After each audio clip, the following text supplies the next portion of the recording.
Hi అండి. Indian education సిస్టంలో కొత్త రూల్స్ వచ్చేసాయి నిన్నటి నుంచి. వాటి హైలైట్స్ చూసినట్టయితే మగ్గింగ్ అప్ సిస్టమ్కి ఫుల్ స్టాప్ పెట్టేసినట్టున్నారు. టాలెంట్కి స్కిల్కి ఎక్కువ ఇంపార్టెన్స్ ఇస్తున్నారు. ఫీ స్ట్రక్చర్ చాలా తగ్గించే ప్రయత్నాలు చేశారు.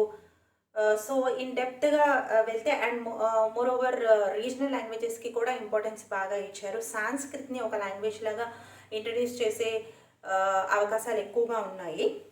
సో ఇన్ డెప్త్ వెళ్తే మనది ఇంతవరకు 10+2+ సిస్టమ్, ఇప్పటి నుంచి 5+3+3+4 సిస్టమ్ లాగా చేస్తున్నారు. So first 5 years nursery, LKG, UKG, first class, second class, ఈ 5 years పిల్లలకి చాలా లిబరల్గా చెప్తారు. ప్లేఫుల్ మోడ్లో చెప్తారు. బుక్స్ రాయడము చాలా తక్కువ ఉన్నట్టుగా చెప్తున్నారు. తర్వాత నెక్స్ట్ 3 years అంటే థర్డ్, ఫోర్త్, ఫిఫ్త్ ఈ క్లాసెస్లో వాళ్ళకి సబ్జెక్ట్స్ ఇంట్రడ్యూస్ చేస్తారు. Like main subjects like mathematics, social science and humanitarian subjects అసలు ఏమిటి అనేవి చెప్తారు. ఆ తర్వాత మిడిల్ స్టేజ్ 6th, 8th క్లాస్లో కోడింగ్ ఇంట్రడ్యూస్ చేయడం ఒక పెద్ద హైలైట్. దీని ద్వారా కంప్యూటరైజేషన్ ఎక్కువగా అయిపోయింది కాబట్టి మేబీ కంప్యూటరైజ్డ్ వరల్డ్ కోసం ప్రిపేర్ చేయటానికి 6th నుంచి కోడింగ్ ఇంట్రడ్యూస్ చేస్తున్నారు. ఆ తర్వాత ఇక్కడ ఇంకొంచెం వాళ్ళకి సబ్జెక్ట్స్ చూస్ చేసుకునే ఛాన్సెస్ ఉంటాయి. సో ఫస్ట్ 3 years వాట్ అని తెలుసుకున్నారు. వాట్ ఈస్ మ్యాథ్స్లో ఏముంటుంది, సో అలా తెలుసుకున్నారు. కాబట్టి ఈ 6th, 8thలో నేను ఏ స్ట్రీమ్ ఆఫ్ సబ్జెక్ట్ నా మెయిన్ స్ట్రీమ్ అవుతుంది అని చూస్ చేసుకునే ఛాన్సెస్ వాళ్ళకి ఎక్కువగా కల్పిస్తారు. ఆ తర్వాత 9th నుంచి 12thకి వాళ్ళు చూస్ చేసుకున్న సబ్జెక్ట్స్ వాళ్ళు ఎక్కువగా చదువుతారు. సో ఫర్ ఎగ్జాంపుల్ బైపీసీ తీసుకున్న స్టూడెంట్స్ 10th క్లాస్లో ఇంటిగ్రేషన్, డెరివేషన్స్ ఇవన్నీ కంపల్సరీ చదవాలి. బట్ ఈ సిస్టంలో 9th నుంచి 10thకి సపోజ్ వాళ్ళు సైన్స్ తీసుకొని దాంట్లో బయాలజీ తీసుకున్నారే అనుకోండి, బయాలజీతో పాటు వాళ్ళు ఫిజిక్స్ చదవాల్సిన అవసరం లేదు. సో బయాలజీతో పాటు వాళ్ళు ఇంకేదన్నా కోర్ కరికులర్ యాక్టివిటీస్ చూస్ చేసుకోవచ్చు, ఆర్ స్పోర్ట్స్ కూడా చూస్ చేసుకోవచ్చు, ఆర్ ఆర్ట్స్ చూస్ చేసుకోవచ్చు, డ్యాన్స్ చూస్ చేసుకోవచ్చు, like biology, dance, etcetera. So అలా చూస్ చేసుకోవచ్చు. సపోజ్ ఫిజిక్స్ చూస్ చేసుకున్నారు, ఫిజిక్స్, కామర్స్, అకౌంట్స్ అలా చూస్ చేసుకోవచ్చు. సో మనకి మెయిన్ స్ట్రీమ్ సబ్జెక్ట్స్ ఇప్పటి వరకు ఎంపీసీ, బైపీసీ, సిఈసీ ఉన్నాయి. సో ఇప్పటి నుంచి అలా ఉండబోవట్లేదు. అండ్ వన్ మోర్ థింగ్, మనకి ఇప్పటిదాకా 1 yearకి ఎండ్ ఆఫ్ 1 year ఎగ్జామ్స్ ఉంటున్నాయి. సో ఇప్పుడు ఈ 9th నుంచి 12th 4 yearsని వాళ్ళు సెమిస్టర్ వైజ్గా డివైడ్ చేసేసారు. సో 10th క్లాస్కిను 12th క్లాస్కి బోర్డ్ ఎగ్జామ్స్ ఇప్పుడు ఉండవు. సో సెమిస్టర్ ప్రతి హాఫ్ ఇయర్కి వాళ్ళని అసెస్ చేస్తారు. సో ఫైనల్ ఎగ్జామ్ నేను బాగా రాయలేదు అని అనుకోవడానికి అవసరం లేదు. సో ఇది వాళ్ళ holistic at the end report కార్డులో వాళ్ళ హోలిస్టిక్ డెవలప్మెంట్ వాళ్ళు రిపోర్ట్ కార్డులో రిపోర్ట్ చేస్తారు. సో ఈ దీంట్లో కూడా రిపోర్ట్ కార్డులో వాళ్ళకి ఎగ్జామ్ సబ్జెక్టివ్ అండ్ ఆబ్జెక్టివ్ ఉంటుంది. ప్రాక్టికల్స్ మీద చాలా ఎక్కువ ఇంపార్టెన్స్ ఇస్తున్నారు. వర్చువల్ లెర్నింగ్ మీద కూడా ఇంపార్టెన్స్ ఎక్కువ ఇస్తున్నారు. So for example electrical engineering చేసేసి బల్బ్ పెట్టడం రాదు చాలామందికి. సో అలాంటి ప్రాబ్లమ్స్ ఏమీ ఉండదు. సో మనకి ఎక్కువగా ప్రాక్టికల్స్ మీద ఎక్కువ ఇంపార్టెన్స్ ఇస్తారు, right from 9th till 12th. ఆ తర్వాత వాళ్ళు ఒక మెయిన్ స్ట్రీమ్ సబ్జెక్ట్స్ చూస్ చేసుకోవచ్చు. దాంతోపాటు ఆర్ట్స్ కూడా ఏదైనా చూస్ చేసుకునే ఛాన్సెస్ ఉంటాయి.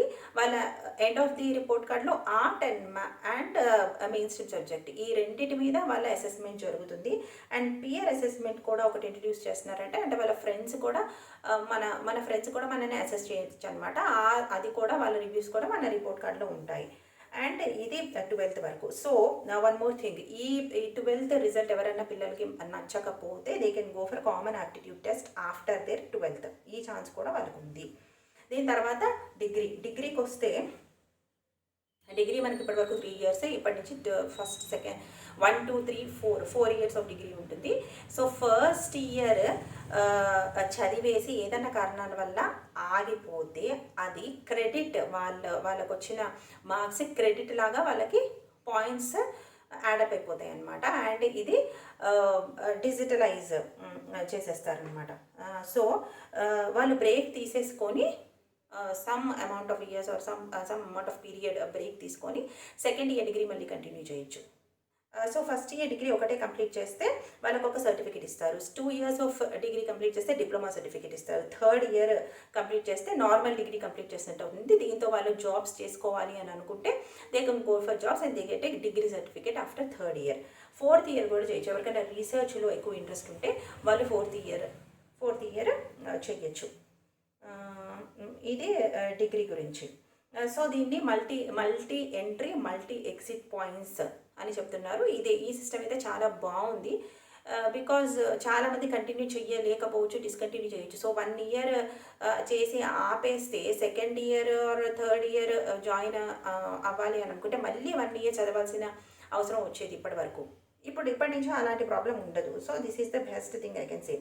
అండ్ వన్ మోర్ థింగ్, ఇప్పుడు చాలామంది ఇంజనీరింగ్ చేసిన వాళ్ళు షెఫ్ లాగా అయిపోతున్నారు, ఆర్ సైన్స్ అసలు బైపీసీ డాక్టర్స్ చేసిన వాళ్ళు కూడా మ్యూజిక్లోకి వెళ్ళిపోతున్నారు.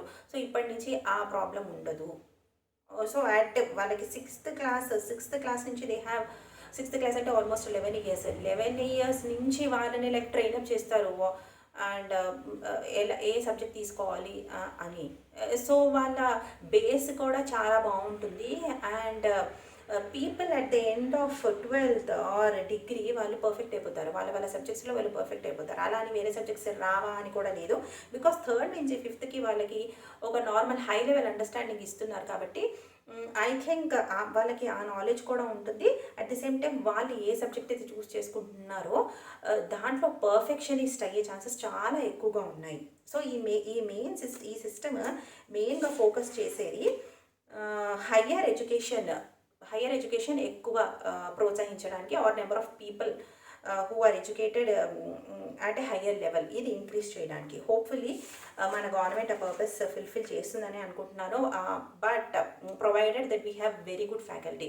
అండ్ ఈ సిస్టమ్తో నాకు తెలిసి ఆర్టిస్టులకి, డాన్సర్స్కి, I mean whatever kind of art it is వాళ్ళకి ఎక్కువ ఎంప్లాయ్మెంట్ ఒకటి బాగా వస్తుంది. అండ్ పిల్లలు ఎక్కువగా కొంతమందికి మ్యాథమెటిక్స్ సిస్టమ్ లేని వాళ్ళైతే డెరివేషన్స్, ఇంటిగ్రేషన్స్ వీటన్నిటితో చాలా కష్టపడిపోతారు. 10th class ఇలాంటి కష్టం అయితే ఉండదు. If in case they really are interested in some subject దాంట్లో ఇన్డెప్త్ నాలెడ్జ్ వచ్చే ఛాన్సెస్ చాలా ఎక్కువ ఉంటాయి. But at the same time ఇంత హై లెవెల్లో మనకి నాలెడ్జ్ ప్రొవైడర్స్ కూడా చాలా అవసరము. సో ఇది కూడా చూసుకోవాలి. బట్ ఓవరాల్గా ఇది మంచిగా ఇంప్లిమెంట్ చేస్తే దీని రిజల్ట్స్ చాలా బాగుంటాయని నా ఫీలింగ్. సో ఇది చేయడానికి కూడా ఆల్మోస్ట్ 30 years పట్టింది. అండ్ వాళ్ళు different sector of people opinions తీసుకున్నారట, like entrepreneurs, then people from rural areas, farmers, ఇలాంటి వాళ్ళ ఒపీనియన్స్ తీసుకొని కూడా దీన్ని రూల్స్ పెట్టారు. And the most important thing, ఇప్పటి వరకు మనకి 1.2% to 1.5% మన జీడిపిలో మన ఎడ్యుకేషన్ సెక్టర్కి కేటాయిస్తున్నాము. ఇప్పటి నుంచి అది 6% of our GDP will go to the education sector. That is the best thing. And ప్రాక్టికల్స్కి ఎక్కువ ఇంపార్టెన్స్ ఇస్తున్నారు. That is one of the best thing. Research and development దీనికి కూడా ఎక్కువ ఇంపార్టెన్స్ ఇస్తున్నారు. అండ్ ఇది ఇంప్లిమెంట్ అవ్వడానికి 2021 or 2022లో ఇంప్లిమెంట్ అవుతుంది. కొంచెం లేట్ అయినా సరే చాలా బాగా ఉందని నా feeling. And one more important thing ఈ సంస్కృత్ని ఇంట్రడ్యూస్ చేస్తున్నారు. అండ్ థర్డ్ నుంచి 5th class వరకు the schools and the parents have an opportunity or a chance to make the children study in their own regional language, either ఇంగ్లీష్లో are their regional languageలో చదివే అవకాశం ఉంటుంది. Because చిన్నపిల్లలకి కొంతమంది ఇంట్లో వాళ్ళ రీజనల్ లాంగ్వేజెస్ మాట్లాడే వాళ్ళకి తీసుకెళ్ళి A B C D, sit, come here, go here అంటూ ఉంటే వాళ్ళు ఫస్ట్ ఆ ఇంగ్లీష్కి అలవాటు పడలేక ఇబ్బంది పడుతున్నారు. ఒక కేటగిరీ వాళ్ళకి చదువు అంటేనే భయం వేసేస్తుంది, 1 category. సెకండ్ కేటగిరీ ఏమవుతుంది, ఎక్కువ ఇంగ్లీష్ మాట్లాడి ఇంట్లో పేరెంట్స్, చుట్టుపక్కల పిల్లలు వీళ్ళందరూ ఇంగ్లీష్ మాట్లాడడం, వాళ్ళ సొంత లాంగ్వేజెస్ వాళ్ళు మర్చిపోతున్నారు. సో ఈ అవకాశం బాగా తగ్గిపోతుంది. దాని సాంస్క్రిత్ లాంగ్వేజ్ కూడా ఇంట్రడ్యూస్ చేస్తున్నారు. This is also the best thing. So ఇది అండి ఈ కొత్త education system rules. Hopefully this is implemented with perfection as it is design. So thank you. Thanks a lot.